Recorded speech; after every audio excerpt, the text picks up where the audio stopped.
di Jalan Setiabudi Semarang, 89,8 FM, Trijaya Semarang, The Real News and Information. Selamat sore pendengar Trijaya, salam sejahtera. Jumpa lagi dengan saya Pras ya, di kesempatan sore hari ini masih di hari Kamis, 6 Januari 2022. Dan sore ini selama 1 jam kita akan bincang-bincang seputar kesehatan dalam Trijaya Healthy Life yang didukung oleh Rumah Sakit Nasional Diponegoro Semarang. Nah, pendengar Trijaya, tema kita dalam Trijaya Healthy Life sore hari ini adalah belajar tatap muka, tetap waspada corona. Saya juga masih waspada pendengar Trijaya, selain karena saya juga penyintas, di luar sana masih banyak, makanya saya masih pakai masker hari ini ya. Oke. Kita sudah bareng dengan narasumber kita, Dr. Amalia Nugetsiana Setiawati MSI Med SPA. Dr. Amal, selamat sore dokter. Selamat sore Mas. Iya, kok nggak kelihatan dokter ya? Belum aku nyalain ya? Oh iya, sudah kelihatan. Iya. Kabar baik ya dokter ya? Kabar baik Mas. Ini bicara soal belajar tatap muka, ini sudah berjalan ya, kira-kira sejak awal Januari sampai hari ini, meskipun banyak pro kontra juga dari masyarakat, dari orang tua. Saya sendiri sebagai orang tua sebenarnya agak keberatan karena anak saya juga belum divaksin. Tapi kalau nggak tatap muka juga rasanya kasihan si anak juga. Iya, kalau sudah lama nggak ketemu gurunya, nggak ketemu teman-temannya. Cuma dalam hati juga ketar-ketir gitu ya. Kalau misalnya nanti ada penularan lagi, terus jadi klaster baru lagi, nanti repot. Nah, belajar tatap muka tetap waspada corona. Untuk bisa belajar tatap muka secara aman ini bagaimana sebaiknya Dokter Amal? Oke, selamat sore Mas. Jadi ini memang sekarang ini pembelajaran tatap muka itu mau tidak mau itu menjadi suatu hal yang sebenarnya karena kita sudah di tahun kedua ya, menjelang tahun kedua COVID-19. Jadi kemarin sudah beberapa kali ada opsi dengan pembelajaran hibrid, kemudian juga jumlah siswanya yang kapasitasnya terbatas. Nah, untuk pembelajaran tatap muka sendiri sebenarnya dari rekomendasi dari Dokter Anak Indonesia itu menyarankan idealnya adalah untuk mereka-mereka atau untuk sekolah itu sendiri sebaiknya seluruh komponen sudah divaksinasi 100%. Kemudian untuk siswanya sendiri idealnya adalah mereka yang sudah divaksin juga dan tidak ada komorbiditas. Nah, untuk beberapa populasi usia itu memang ada yang sudah hampir semua ya, tetapi yang untuk usia 6 sampai 11 tahun ini kan masih berjalan dan saya rasa juga banyak dari sekolah yang belum mencapai sampai 100% karena mungkin ada yang anaknya dalam kondisi tertentu gitu sehingga mungkin pada saat ini belum bisa itu untuk syarat bisa 100%.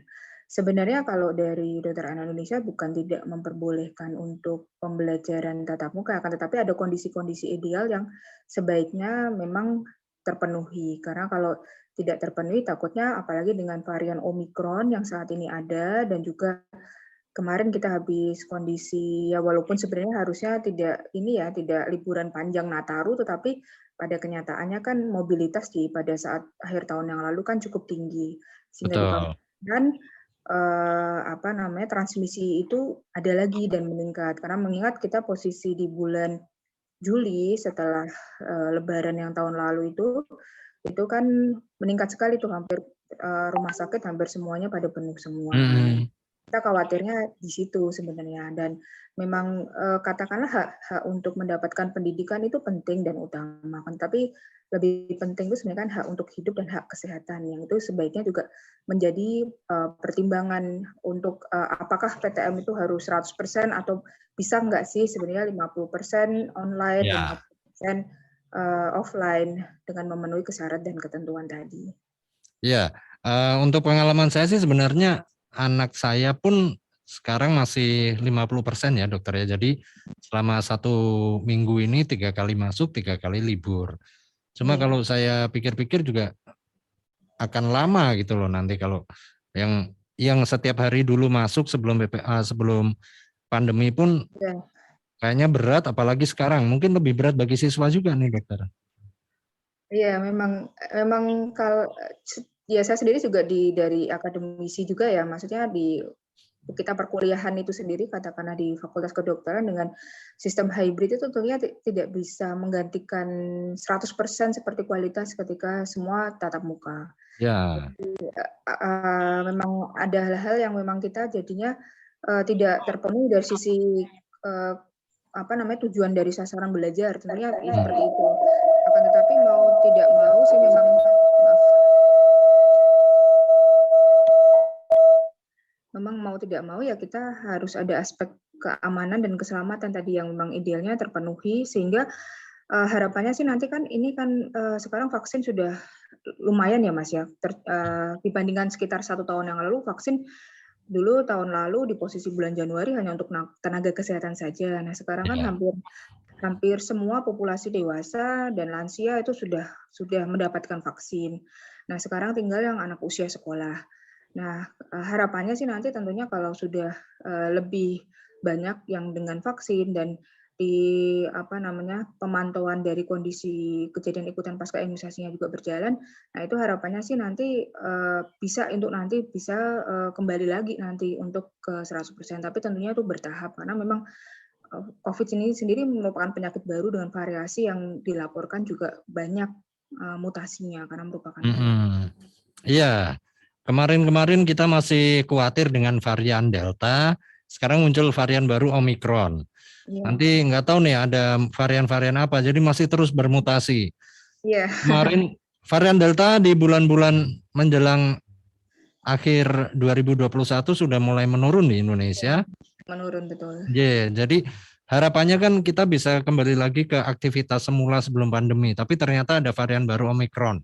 Iya, Biasanya kalau ada varian baru, nggak lama pasti akan masuk Indonesia. Dan benar kan dokter ya, sudah iya, mulai masuk Indonesia meskipun baru berapa kasus ya. iya, Cuma itu yang biasanya kemudian dikhawatirkan oleh para orang tua siswa dengan pembelajaran tatap muka 100% sekarang ini. Nah ini kira-kira kalau menurut dokter ya, pemerintah ini kebijakannya sebaiknya seperti apa, terus bagaimana langkah-langkah yang harus disiapkan oleh sekolah maupun oleh orang tua siswa sendiri, Dok? iya.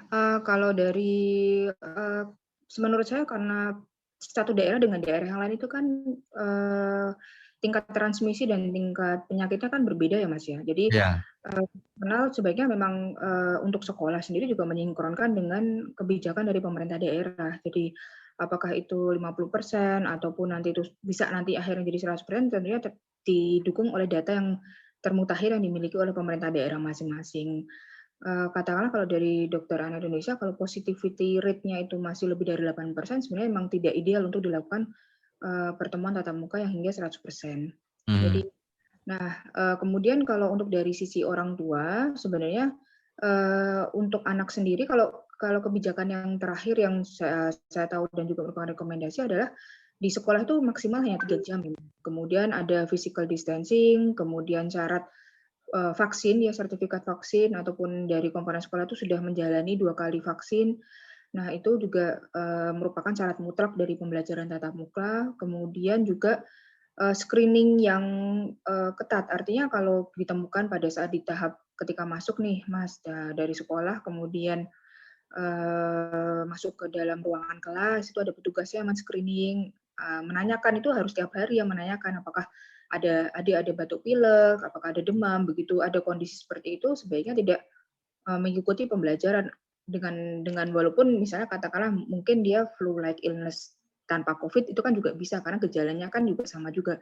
Ya. Cuman, screening itu harus konsisten berjalan. Nah, seringkali tuh yang di Indonesia, bahkan kita tahu ya sebenarnya aplikasi Peduli Lindungi itu kan penting ya, tetapi pada Hmm. kenyataannya seringkali kita juga bisa masuk ke mall ataupun public space tanpa kita melakukan barcode itu ya lolos-lolos aja. Ada beberapa tempat yang Iya, memang betul, yang Dok. enggak juga. Jadi, Hmm. ya itu sendiri juga orang tua juga, apa namanya, dan juga guru ya tentunya karena begitu sudah sampai di sekolah kan sudah, merupakan hak sekolah dan juga guru yang untuk konsisten menyelenggarakan. Karena jangan sampai malah terjadi kondisi di mana akhirnya terjadi klaster di sekolah, itu kan kasihan sekali. Dan juga untuk anak sendiri sebenarnya kalau idealnya adalah dengan yang sudah mendapatkan vaksin dan tanpa komorbiditas. Jadi tanpa komorbiditas misalnya kalau penyakit endokrin kita kenal ada congenital adrenal hyperplasia ataupun penyakit-penyakit morbiditas yang lain yang atau mungkin keganasan misalnya atau yang memang dari dokter misalnya dia merupakan pasien rutin dengan dari dokter anak tertentu itu juga memberikan patutnya dimintain pendapat nih kira-kira anak saya kalau misalnya sekolah itu dengan tatap muka atau mungkin bisakah dengan opsi online karena sebenarnya sekolah itu kan juga hak anak juga tapi medianya apakah itu harus online atau offline sebenarnya itu merupakan kalau menurut saya juga pribadi adalah merupakan pilihan dari orang tua apakah online atau offline ya apa namanya juga merupakan hak apakah misalnya katakanlah orang tua kan kelihatannya kalau anak saya misalnya dengan penyakit yang ini bisa nggak sih opsi misalnya online, tetap pembelajaran, tetap sekolah, tetapi online medianya. Ya, biasanya orang tua memang dimintai apa ya pertimbangan dokter. Kalau memang keberatan nggak apa-apa anaknya nggak ikut pembelajaran secara tatap muka dulu. Cuma biasanya yang menjadi keberatan di orang tua ini saat pembelajaran online tugas-tugas juga diberikan online itu yang mengerjakan bukan siswa dokter. Nah itu kan termasuk tes-tesnya ini karena pengalaman saya juga nilai anak saya waktu tahun lalu bagus-bagus. Nah ini karena yang mengerjakan orang tuanya. Jadi agak kasihan juga untuk si anak meskipun mungkin mereka menikmati dengan mereka belajar dari rumah pembelajaran secara daring. Cuma kan ya itulah pemberian materi pelajaran secara tatap muka dengan secara daring itu lebih mudah diterima kalau tatap muka.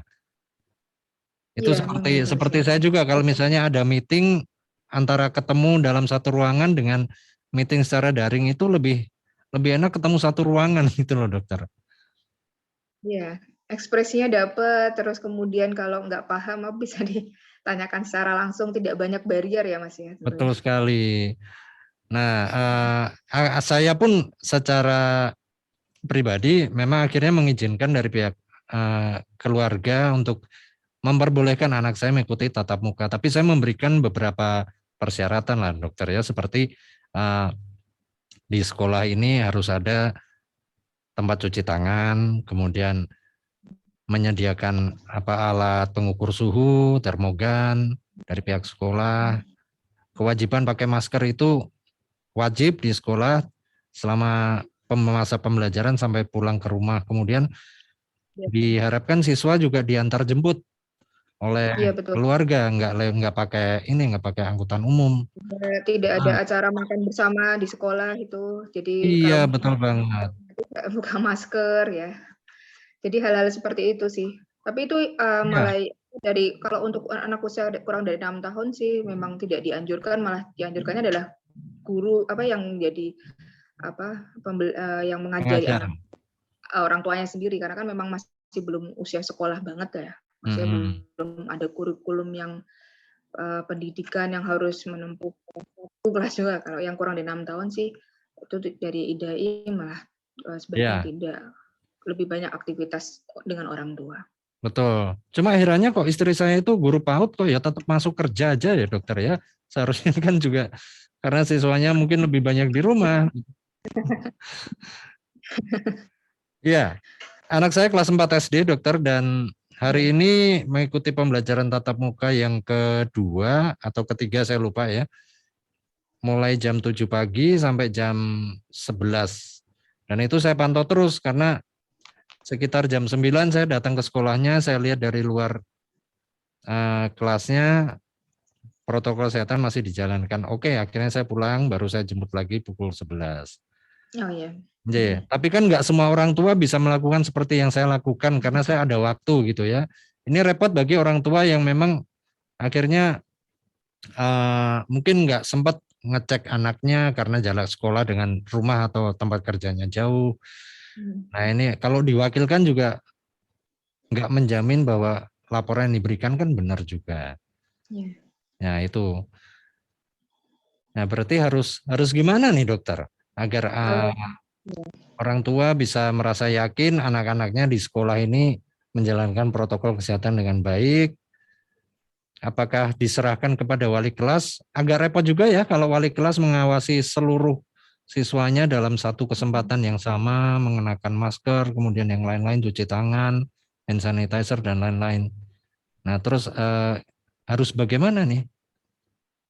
Ya, itu makanya Mas, sekali kalau memang kapasitasnya memang dari kapasitas siswa ya tentunya tidak full 100% ya. Kalau dulu Oh, kita ingat sekolah itu kan kayaknya kelasnya kelas besar selalu ya, mesti di atas 20. Nah, ini kan hmm, tidak semuanya, setahu saya sih yang berlaku di Semarang menurut saya sudah cukup bagus ya. Artinya ada yang online di hari-hari tertentu, ada yang offline di hari-hari tertentu. Jadi biasanya ada pairing hari, misalnya Senin dan Kamis itu memang siswa ABC, kemudian nanti hari berikutnya siswa DEF. Jadi itu untuk meminimalisir risiko hilangnya pengawasan di sekolah, kemudian juga memaksimalkan juga physical distancing dan juga kondisi yang mungkin akan bisa terjadi, misalnya katakanlah dalam kondisi ruangan yang walaupun sudah tentunya kan ruangan pembelajaran tentu saya yakin di sekolah juga sudah mendapatkan pengawasan dari Kementerian Pendidikan dan Kebudayaan untuk misalnya seperti simpelnya ventilasi dibiarkan terbuka, kemudian disediakan fasilitas cuci tangan, itu pastinya sudah dari sekolah juga sudah memastikan. Cuman kalau untuk dari dari orang tua tentunya sebenarnya transmisi kan katakanlah sekolah itu merupakan kita misalnya menghabiskan 3 jam, tapi kan ada 21 jam lainnya dari 24 jam yang ada di luar dari sekolah. Nah, ya. itu juga merupakan kewajiban dari orang tua untuk memastikan apakah anak-anaknya begitu sampai dari sekolah ya udah dijemput pulang ke rumah. Ataupun misalnya katakanlah habisnya liburan Nataru kemarin pergi-pergi kemana-mana, nah habis itu ternyata malah anaknya yang membawa dan menularkan ke anak. Iya. Juga jadi prinsipnya sebenarnya untuk menghadapi kondisi yang tidak menentu kapan selesainya adalah kita ya wajib saling menjaga satu dengan yang lainnya. Artinya kalau misalnya tidak hanya transmisi itu di sekolah maksudnya. Jadi bisa jadi misalnya dibawa orang tuanya makan di luar, misalnya di warung soto, dia kebetulan warung sotonya lagi rame, terus kemudian terjadi transmisi. Nah, itu bisa, itu kejadian di pasien saya kemarin ternyata bukan di sekolah, Mas. Jadi itu dia makan jajan di warung soto beserta ibunya, kebetulan ada acara wisuda kakaknya, akhirnya 2 anaknya yang di usia belajar itu, usia SD, itu akhirnya ya masuk di rumah sakit, tapi kebetulan kondisinya dia mild ya, ringan, jadi tidak ada komorbiditas dan juga ringan, akhirnya ya dilanjutkan dengan isolasi mandiri. Cuman si anak ini ya dengan kondisi terinfeksi. Nah, Hmm. kalau itu di satu kelas yang kita anggap itu aman, ternyata ada anak yang membawa, kan akhirnya satu ketular bisa ketularan yang lainnya. Ya, itu dokter. Jadi kan nggak putus-putus gitu loh. Artinya transmisi penularan ini nggak akan ada berhentinya. Ya Jadi semoga ini kalau nanti kalau saya pakai istilah orang Jawa ya, ada dalam tanda petik itu ada ndableknya dikit dari masyarakat itu kayaknya. sudah jenuh mungkin ya Mas, sudah 2 Oh, tahun. memang sudah jenuh. Cuma ya gimana lagi? Episode keberapa tuh sudah kayaknya ya udahlah ya. Iya. Kalau dulu masih yang kita berharap itu benar-benar ketat itu masyarakat disiplin, tapi benar-benar waktu itu yang efek ketika di bulan Juli yang bahkan pemerintah Kota Semarang tuh menggelapkan Semarang di jam 21 ke atas itu menurut saya efektif itu. Begitu tuh langsung kondisinya kondisi insiden penyakitnya juga sekitar 1 bulanan, 1 bulan apa 2 bulan tuh sempat rada crowded rumah sakit, tapi setelah itu udah mulai turun ya. Tentunya waktu itu diimbangi langsung rapid vaksin sih memang. Banyak fasilitas kesehatan yang langsung buka Iya. buka Nah, outlet-outlet untuk vaksin gitu, jadi otomatis akhirnya jadi herd immunity-nya juga. iya dokter. Jadi waktu pemadaman pun kan memang nggak cuma Kota Semarang ya, tapi beberapa daerah Oke. di Kota Semarang, di Jawa Tengah ini juga juga melakukan pemadaman. Tapi memang efeknya cukup terasa mungkin bukan karena pemadaman ya, karena memang masyarakat kemudian menyadari bahwa penularan atau transmisi varian Delta saat itu cukup besar sekali sehingga kemudian ya itu tadi Lalu mereka punya kesadaran bahwa ini harus dihentikan gitu. Tapi begitu turun, kemudian mereka merasa sudah aman. Nah, kadang-kadang pendapat-pendapat seperti ini dokter dari masyarakat sendiri yang seharusnya nggak bisa langsung dinyatakan bahwa ini sudah aman. Ya. Ya Ya, memang kalau kesadarannya masyarakat sih saya rasa sudah semakin baik ya. Cuman memang apa ya, karena sudah lama ya kondisi kita terkena pandemi ini, jadi mungkin ya mereka mengalami kejenuhan. Seringkali juga kok di Semarang tuh di ujung-ujung gitu kalau kita lihat mereka ada yang jualan apa gitu loh, nggak pakai masker. betul. Jadi kayak gitu Mas. Jadi memang ya apa ya, memang kesadaran diri sendiri bahwa saya terlindungi, demikian pula saya melindungi yang lain. Itu yang kadang yang memang kita harus ini, apa namanya, kita ingatkan ke diri kita masing-masing aja Ya, bahwa saya terlindungi, otomatis saya juga melindungi yang lainnya. ya. Banyak orang tidak pakai masker itu jadi hal yang aneh saat ini ya dokter ya. Karena di tempat tinggal saya pun di luar kota Semarang, hampir setiap hari kalau saya berpapasan dengan pengendara motor sama seperti saya, mereka dengan santainya nggak pakai masker, nggak pakai helm lagi. Nah itu mungkin mereka mikirnya karena oh ini di kawasan desa gitu, tapi ya keselamatan udah nggak dipikirin, kesehatan apalagi itu. Apakah kira-kira dokter perlu tindakan tegas nih dari pemerintah atau dari aparat bagi mereka yang masih tetap eh, berani nggak bermasker? Nah, itu sebenarnya kan memang dari pemerintah sendiri kan kalau yang kita ketahui dari kemarin-kemarin ya juga ada beberapa hukuman, tapi terus kemudian diviralkan dengan apalah embel-embel itu. Jadi mungkin lambat laun jadinya kayak Satpol PP ataupun yang lain yang mau menindak itu kan juga jadi lama-lama gerah juga mungkin ya. Dan juga memang sebenarnya kan itu kan ini kita menghadapi penyakit yang tidak ini dan benar-benar emang harus kesadaran dari diri masing-masing. Paling tidak Ya, memang menggunakan masker dan protokol kesehatan itu walaupun sekarang kejadian penyakitnya atau insidensinya alhamdulillah kita sudah turun sekali dibandingkan posisi di bulan Juli, tetapi risiko itu kan masih ada. Jadi memang ya, dan itu masih artinya kalau kita masih mendengar berita di TV ataupun di radio bahwa masih ditemukan COVID-19 dan apalagi varian Omicron yang sudah mencapai ratusan kasus sebenarnya di Indonesia, itu berarti kita tetap harus waspada gitu. Karena siapa tahu nih yang bersama dengan kita di warung soto atau bersama dengan kita masuk ke mall, nah itu kan bisa ada si person itu yang membawa penyakit. betul. Nah, bicara soal varian baru Omicron ini dokter, Ya. informasi dari media yang saya dapat juga ini pastinya informasi valid karena dari Kementerian Kesehatan bahwa gejala Omicron ini biasanya tidak tidak seberat pada saat varian Delta.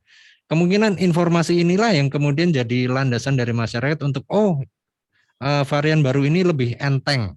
Iya. Padahal sudah ada kasus meninggal dari varian ini. Memang belum di Indonesia, tapi di luar negeri sudah. Mm-mm. Nah ini kan berarti harus ada pertimbangan-pertimbangan kembali ya, apalagi sekarang pembelajaran tatap muka sudah 100%. Iya. Jadi memang tadi yang syarat yang lain lagi sebaiknya memang dari Komisi Kedokteran Indonesia menyarankan kepada pemerintah daerah ataupun ke sekolah ataupun Kemendikbud khususnya dalam hari ini, andai kata positivity test rate-nya itu masih kurang 8%, oke lah, masih bisa ada kesempatan opsi untuk tatap muka. Tapi apabila lebih dari itu, sebaiknya dipertimbangkan lebih lagi. Hmm, Kemudian juga apabila pengendalian varian Omikron itu terkendali, artinya dengan varian itu misalnya katakanlah di Semarang mungkin jumlah kasusnya hanya hitungan angka jari ya misalnya seperti itu. Tapi kalau misalnya hampir semuanya ya kasusnya dengan varian Omikron ya untungnya untuk pertemuan tatap muka sebaiknya juga mungkin kita switch dulu nih ke metode online dulu. Jadi memang idealnya adalah kembali ke daerah masing-masing karena yang memegang data real time pada saat itu memang di pemerintah daerah dan itu disesuaikan dengan yang mengetahui kondisi keseluruhan secara makro maupun secara mikro di keseharian yang artinya terkait dengan hal-hal apa yang di masyarakat itu bersama-sama bertemu misalnya tatap muka di sekolah seperti itu. Tuh, Mas. Iya. Kalau untuk Nah, Omikron memang pemberitaannya seperti demikian ya. Jadi memang lebih mild dan lebih gampang hilangnya. Cuman ya kita kan nggak ngerti nature of disease-nya dari penyakit ini nanti ke depannya seperti apa, masih belum tahu walaupun memang ada laporan kematiannya. ya, siapa tahu nanti bermutasi lagi dari bentuk-bentuk yang lain kan. Kita nggak tahu juga ya dokter ya. Apakah itu nanti lebih gejalanya lebih rendah, lebih mild kata dokter tadi, atau malah justru mematikan. Nah ini kan yang kita harus waspada juga. Tapi bicara soal tadi dokter sampaikan ada masukan seandainya terjadi ke misalnya kasus yang lebih berat kemudian pembelajaran secara online kembali, ini kemungkinan akan ada reaksi keras juga dari masyarakat dalam hal ini orang tua gitu ya dokter ya, karena sudah cari uang untuk kerja, kerja cari uang, kemudian di sekolah masih di rumah masih ngajarin anak. Kalau anak nggak bisa akhirnya orang tua yang mengerjakan soal. Bahkan di beberapa daerah itu ada kasus KDRT ya, kekerasan dalam rumah tangga itu akibat seperti ini dokter.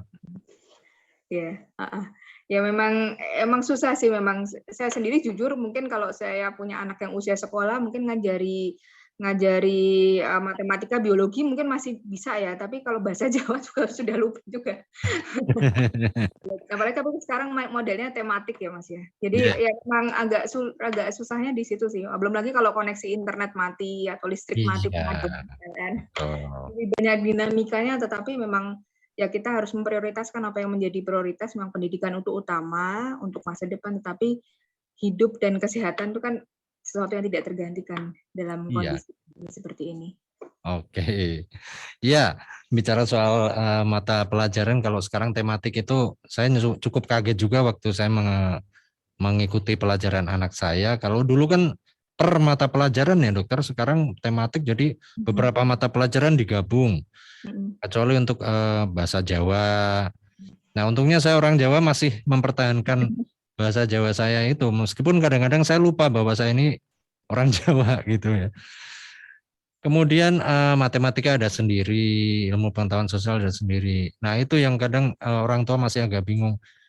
Tapi ya nggak apa-apa, memang orang tua juga harus mengikuti juga bagaimana pembelajaran di sekolah kepada anak-anaknya supaya saat kondisi seperti ini, kondisi pembelajaran secara daring ataupun secara hybrid, ini orang tua juga bisa mengikuti ya. Baiklah, saya buka hotline WhatsApp Trijaya Semarang untuk Anda para pendengar juga para pemirsa di WhatsApp Trijaya Semarang 0818403898.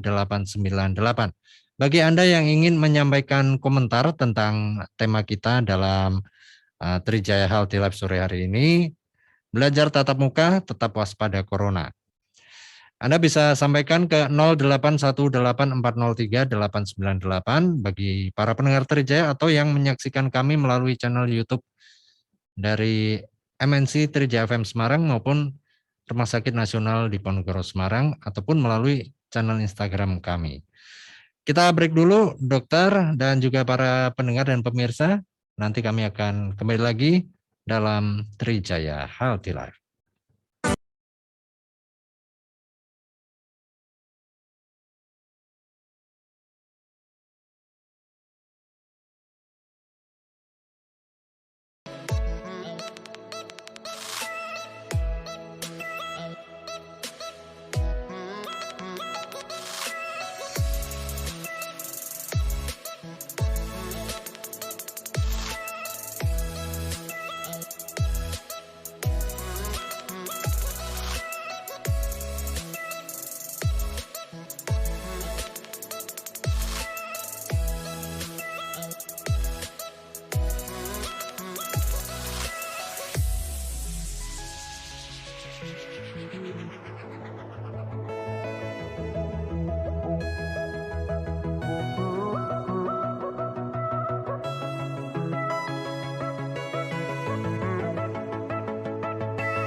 FM Trijaya Semarang, The Real News and Information.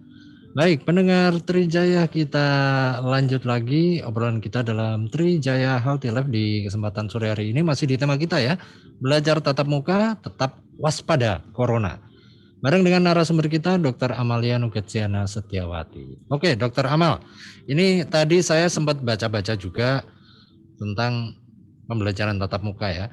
Rata-rata informasi di media ini meminta masyarakat mewaspadai.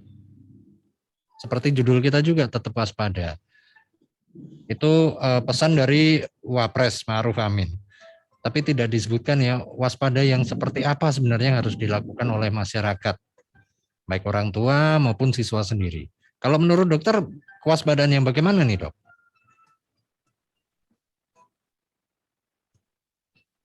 Ya, oke. Jadi mungkin dari sisi waspada itu sebenarnya merupakan tadi penjabaran apa yang sudah tadi saya sampaikan ya. Jadi misalnya nih katakanlah anak kita sendiri habis bepergian, kemudian kondisinya demam dan batuk pilek.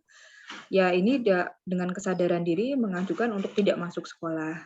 Kemudian juga menjaga kesehatan, artinya sebenarnya sendiri asupan nutrisi dan juga pemenuhan vaksin rekomendasi Ikatan Dokter Anak Indonesia selain vaksin COVID-19 di usia yang sudah direkomendasikan kan baru direkomendasikan di usia di atas 6 tahun.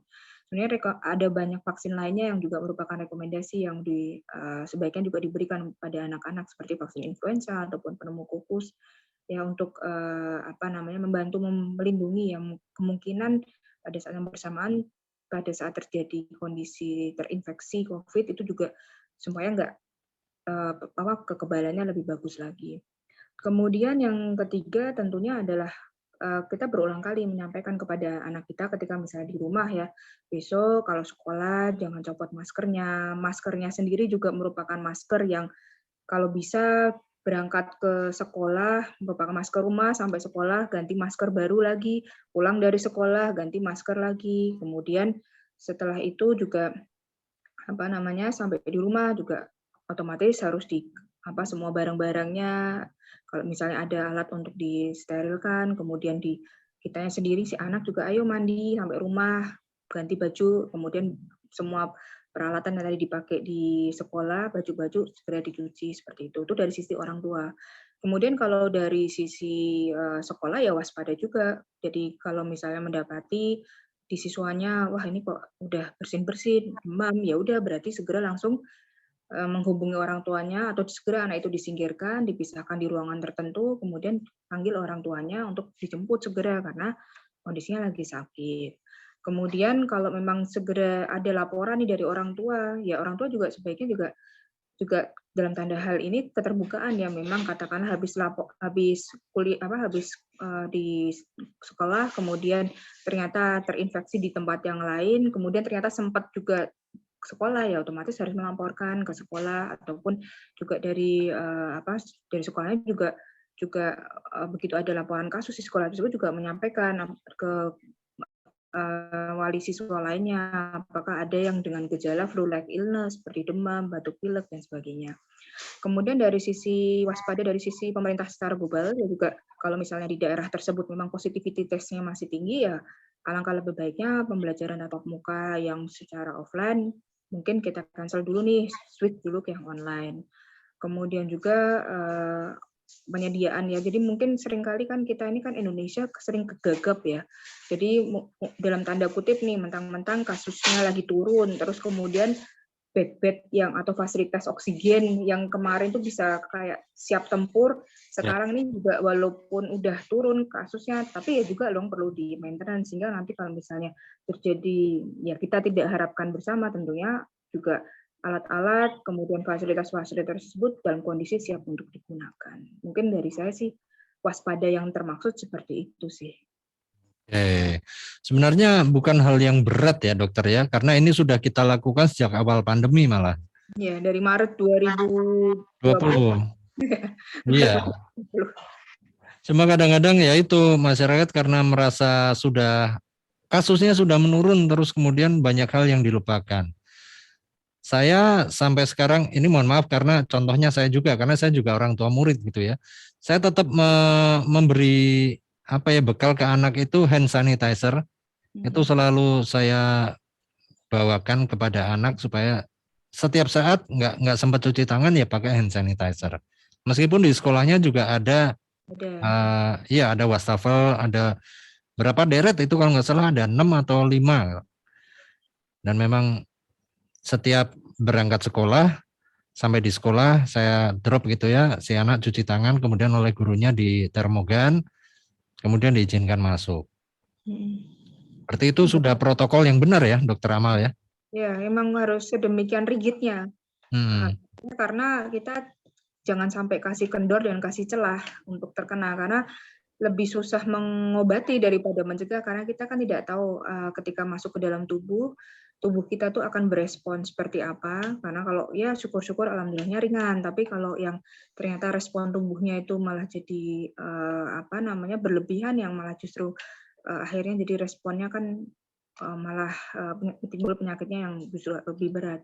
Jadi artinya jangan kalau secara hukum epidemiologi juga kalau boleh dikatakan jangan sampai sakit nih kasarannya kayak gitu. Iya. Jangan sampai. Iya, anak saya sendiri nggak sempat mengikuti vaksinasi di sekolah karena waktu hari H saat vaksinasi ini sedang flu ya, jadi akhirnya tidak saya izinkan juga untuk ikut vaksinasi. Ntarlah vaksinasi di puskesmas aja selama dia sudah sehat gitu kan. Ya itu memang bagian waspada saya juga itu seperti itu, dokter. Iya, ya bagian dari kita semua sih sebenarnya, karena kalau bisa kondisi anak itu dalam kondisi yang sehat dan terfit mungkin yang diamati oleh orang tua, oh anak saya ini sehat, nggak ada keluhan demam, batuk pilek, dan juga tidak habis berpergian misalnya, katakanlah. Kalau berpergian kan kita takut resikonya dia anaknya kecapean, atau mungkin pas berpergian dia ketemu siapa yang mungkin bisa membawa. Nah, kayak gitu sebaiknya memang divaksin. Karena prinsipnya adalah menciptakan herd immunity, walaupun herd immunity yang dibuat itu adalah dengan vaksin, artinya kan yang direproduce oleh piranti biologis. Artinya ya jangan sampai kita semua dapat kekebalan, tapi karena sistem seleksi, misalnya kena sakit dulu jadi punya kekebalan. Iya betul. Nah, saya jadi ingat nih kasus beberapa waktu yang lalu ya, ada SMK yang melakukan pembelajaran tatap muka, kemudian akhirnya menjadi klaster baru. Nah ini kan salah satu hal yang mungkin perlu jadi pembelajaran juga bagi kita semua, menyongsong pembelajaran, enggak cuma menyongsong ya, karena sudah berjalan pembelajaran tatap muka ini. Meskipun belum semua daerah melakukan pembelajaran tatap muka 100%, tapi kan ada juga yang sudah 100%. Baik, Dokter Amal, ini tinggal 5 menit nih kebersamaan kita. Sebenarnya masih pengen ngobrol lagi. Nanti kalau kapan-kapan kita tatap muka juga, dokter. Nah, kita ngobrol lebih banyak lagi. Oke, sebelum diakhiri, Dokter Amal ada pesan-pesan untuk para pendengar dan juga para pemirsa. Silakan, Dok. Oke, terima kasih Mas. Jadi mungkin sedikit kata terakhir. Jadi kita masih situasi pandemi masih belum berakhir. Jadi kita harapkan untuk seluruh komponen, dan saya juga mengingatkan kepada diri saya sendiri tentunya adalah untuk kita jangan sampai kendor. Artinya penyakit ini merupakan penyakit baru dengan variasi yang walaupun sudah banyak diketahui, tetapi sepertinya masih banyak yang belum diketahui, apalagi mutasinya juga banyak. Kewaspadaan itu tidak hanya menjadi milik kepentingan beberapa orang, tetapi juga milik kepentingan semua orang.